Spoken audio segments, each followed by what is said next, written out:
बिस्मिल्लाहिर्रहमानिर्रहीम। लाखों करोड़ों दुरूदो सलाम मोहम्मद मुस्तफ़ा सल्लल्लाहु अलैहि वसल्लम और आले मोहम्मद पर। मैं हूँ उमर दराज गोंदल। पाकिस्तान तहरीक इंसाफ ने तगड़ा शो किया, और जब आप तगड़ा शो करते हैं तो उसके नतीजे भी आते हैं, उसका मीठा फल भी आपको मिलता है। तो वो खबर भी आ गई है। अब बहुत सारे लोग ज़ाहिर है कह रहे हैं कि अली-अमीन गंडापुर के हवाले से या बाकी, मैं आपके सामने दो चार गुजारिशात करना चाहता हूं, फिर मैं आपको अगली खबर देता हूं जो नतीजा आया। पहली खबर यह है कि 9 मई के बाद और बिलखुसूस 8 फरवरी के इलेक्शंस के बाद तहरीक इंसाफ का यह पहला शो है, भरपूर शो है, जो उन्होंने एनओसी के बगैर दफा 144 के होते हुए, इवन रेंजर्स के होते हुए किया। नंबर 1। नंबर 2, आज का जलसा या शो या जो भी इसको कहना चाहते हैं, क्या उसमें इमरान खान ने आना था? जी नहीं, इमरान खान ने नहीं आना था। इसका मतलब यह हुआ कि ये एक आदमी जेल में बैठा हुआ है, पूरा इख्तियार आज भी उसके पास है। फिर नवाज शरीफ साहब का शिकवा तो जायज हुआ कि जनाब देखें, मेरे लिए लोग नहीं निकलते और मैंने कदम बढ़ाया था, मेरे पीछे कोई नहीं था। तो पता यह चला कि इमरान खान जब जहां कहें लोग पहुंचेंगे और वो एक ओवरवेलमिंग किस्म का रिस्पॉन्स आएगा। तीसरी बात, मरीम नवाज को यह एहसास हुआ होगा कि अब एक ऑपोजिशन है और मुस्लिम लीग नून को ऑपोजिशन फेस करनी पड़ेगी। लाहौर, अगली बात भी बताता हूं तहरीक इंसाफ कहां जा रही है। और अब पिंडी, आपकी तमाम तरफ से थोड़ी देर पहले आईजी पंजाब ने शाबाश दी है, और उस शाबाश में क्या कहा है मैं आपके सामने वो भी रखना चाहता हूं, जिससे आपको अंदाजा लगे कि किस तरीके से बेचारे डरे या घबराए हुए हैं। आईजी पंजाब डॉक्टर उस्मान अनवर की लॉ एंड ऑर्डर, रियासत के रिट बरकरार रखने, शहरियों और इमलाक का तहफ़्फ़ुज़ यकीनी बनाने पर रावलपिंडी पुलिस को शाबाश। पिंडी पुलिस ने इंतहाई जांफिशानी, जुर्रत और बहादुरी से अमन व अमान का क़याम यकीनी बनाया। यह भी बात हो गई। अगली एक सवाल के अली-अमीन गंडापुर वापस चले गए, उन्हें वापस नहीं जाना चाहिए था। इसमें दो बातें हैं। क्या यह फाइनल या आखिरी कॉल थी? नहीं, ये तो वार्म अप मैचेस हैं। लाहौर में हुआ और उसके बाद आज पिंडी में था। अगली खबर सुन लीजिए। कल पाकिस्तान तहरीक इंसाफ जो है वो कराची के अंदर रैली निकालेगी, और अब कल कराची की बारी है, जो प्रेस क्लब से मज़ार क़ायद तक रैली के हवाले से दरखास्त एनओसी की दी हुई है, जो कि उन्हें नहीं मिली। अगली खबर सुन लीजिए। 2 अक्टूबर को मुल्तान, मियाँ वाली और फैसलाबाद 3 शहरों में एहतजाज होगा। यानी पहले एक जगह पे था, फिर जलसे से उस पे एहतजाज पे गए, अब ज़ायद शहरों के ऊपर है। अच्छा, अब इससे क्या होगा? इससे तहरीक इंसाफ को आप मोबिलाइज कर रहे हैं, जहां पे गैर एलानिया पाबंदी आपको दिखाई देती थी। चले, इससे भी अगली थोड़ी सी बात चलते हैं कि अली-अमीन गंडापुर क्या खैबर पख्तूनख्वा से वापस चले गए? बिल्कुल भी नहीं। वो पंजाब की हुदूद में कामयाब आए, अटक क्रॉस किया, एलामिया जारी किया, काफी देर रहे। क्या उनको गिरफ्तार किया गया? गिरफ्तार करने की कोशिश की गई। तो फिर है क्या? और फिर सबसे बड़ी एक और जो वजह है, अगर आज तहरीक इंसाफ को रैली की या एहतजाज की इजाजत होती तो कितना को एहतजाज हो जाता? 1 घंटा, चलें 2 घंटे कर लें आप, कि आप जो है वो लियाकत बाग इकट्ठे होते, तकरीरें होती और तकरीरें करके आप लोग वापस चले जाते। लेकिन तहरीक इंसाफ ने आज वही एहतजाज, रास्तों की बंदिश, शेलिंग, सब कुछ के बावजूद 10 घंटे से ज़ायद रेजिस्ट किया। अपने लोग उनके खड़े रहे। यही तहरीक इंसाफ की आज की कामयाबी है। अब आते हैं इस, और अली-अमीन गंडापुर ने जाते हुए बताया, उनका इमरान खान का हुक्म है कि वक्त खत्म हो जाए, अंधेरा हो जाए, जहां हो एहतजाज खत्म कर दें। फिर उन्होंने कहा कि मेरा सीना हाजिर है, गोली मारनी है तो सीने पर मारना, मैंने अपना वादा पूरा कर लिया। लीडर ने कहा था कि आपने लीड करना है और मैं सबसे आगे हूं। और उन्होंने फिर सवाल अपने लोगों से पूछा कि लड़ोगे? जवाब आया लड़ेंगे। उन्होंने फिर पूछा मरोगे? जवाब आया मरेंगे। तो उनका, मैं पख्तूनख्वा की आवाम को सलाम पेश करता हूं, ये रास्ता हमारे लिए कोई मसला नहीं है।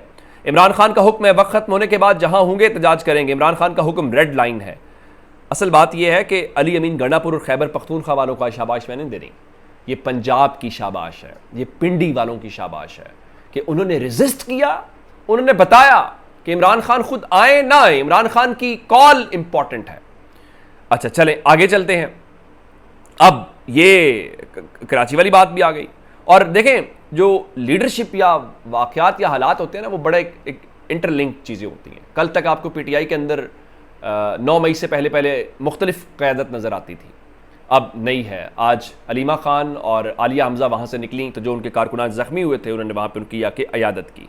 अच्छा, 9 मई से एक और आपको बात बतानी है। मैंने आपको पिछली वीडियो में बताया था कि जियो के जो हैदर शिराजी हैं रिपोर्टर, उनको आज पुलिस ने गिरफ्तार कर लिया, उनका फ़ोन छीना, उनके ऊपर बेहमाना किस्म का तशद्दुद किया। ये वही पुलिस जिसको आईजी साहब शाबाश दे रहे हैं। तो अब हैदर शिराजी को छोड़ दिया गया, रिहा कर दिया गया। तो वो कह रहे थे कि पुलिस ने उनको 2 धमकियां दी, एक इनकाउंटर करने की, यानी पुलिस मुकाबले में, जिसका मतलब पुलिस जिसको मर्जी मार दे, कोई पूछगछ कोई कुछ नहीं है। और पंजाब पुलिस का तो ये एक वो ट्रेडमार्क है। नंबर 2 ने कहा मुझे आप इनके रवैयों की या अंदाजा मेंटेलिटी का लगाइए। मुझे कहा गया कि तुम्हें 9 मई के किसी मुकदमे में गिरफ्तार कर लें। किसको? जर्नलिस्ट को, चैनल के जर्नलिस्ट को। अगर ये सूरत हाल है तो आम आदमी का जरा देखिएगा। मैं इसीलिए कहता हूं कि 9 मई बहुत सारे लोगों के लिए एक लॉटरी का सामान था और पंजाब पुलिस ने उसमें उस बहती गंगा में इतने हाथ धोए, अल्लाह की पनाह, कारोबार तबाह कर दिए, खानदान तबाह कर दिए। जिस तरह लूट मार होती बाकायदा वो 9 मई के नाम के ऊपर की गई लोगों से। मेरे पास स्टोरीज हैं ऐसी ऐसी कि उनका पेट नहीं भरा, लोगों को डराया गया, धमकाया गया, बहुत कुछ किया गया। खैर, अब एक कल के लिए सीट बेल्ट, तो एक तो कराची वाली खबर मैंने आपको दे दी है, एक और सुन लीजिए। जमात इस्लामी ने भी कल एहतजाज की कॉल दे दी है और मुल्क के मुख्तलिफ मकामात के ऊपर वो कल जो हुकूमत ने वो कहते हैं कि हमसे वादा किया था, पूरा नहीं किया था, हम उसके ऊपर एहतजाज करेंगे। लेकिन असल खबर ये नहीं है जो मैं फल वाली बात कह रहा हूँ। तहरीक इंसाफ ने कहा था कि हम एहतजाज करेंगे आज़ाद अदलिया के लिए, आइन के लिए। और इमरान खान ने कहा था कि हम स्ट्रीट मूवमेंट शुरू कर रहे हैं और पिंडी से शुरू कर रहे हैं। आज अमली तौर पे पिंडी से स्ट्रीट मूवमेंट शुरू हो गई है, तमाम रुकावटों, तमाम हथकंडों के बावजूद। और तहरीक इंसाफ के लोगों ने खौफ तोड़ा है, आज उनको शाबाश देनी चाहिए। अब इसका नुकसान किसको है? इसका नुकसान काजी साहब को है। काजी साहब निकले शाबाश। कैसे? हसनात मलिक अब से थोड़ी देर पहले कह रहे थे कि आज के एहतजाज में तहरीक इंसाफ कामयाब रही और आज जजेस को भी इस एहतजाज से अंदाजा हो गया होगा कि अगर आईनी अदालत बनती है और सुप्रीम कोर्ट को खत्म किया जाता है तो लोग निकलेंगे, अवामी रद्द-ए-अमल आएगा। यह आज एक कोर्ट सीनियर रिपोर्टर की अजम्पशन है, ये उनका ओपिनियन है। मैं उसकी मिसाल देना चाहता हूं। आपने 8 फरवरी को देखा पाकिस्तान के लोगों ने क्या किया, और 8 फरवरी के नताइज देखिएगा कि जजेस के खतूत, जजेस का बोलना, बहुत सारे किरदारों का सामने आना। और आज पीटीआई का, यही वो पीटीआई थी ना जिसके ऊपर गैर एलानिया पाबंदी थी, झंडा लहराना जुर्म था, नाम लेना जुर्म था। आज रियलिटी मुख्तलिफ है, आज पीटीआई का मोराल कहीं और है। ये 8 फरवरी के नताइज है। तो अब जो आज हुआ है उसका भी सुप्रीम कोर्ट में आपको नतीजा अगर। काजी साहब के लिए एक और बुरी खबर है। रिपब्लिक पॉलिसी वालों की जानिब से एक सर्वे किया गया, उनसे पूछा गया कि क्या काजी फायज ईसा साहब को एक्सटेंशन लेनी चाहिए, तोसी लेनी चाहिए।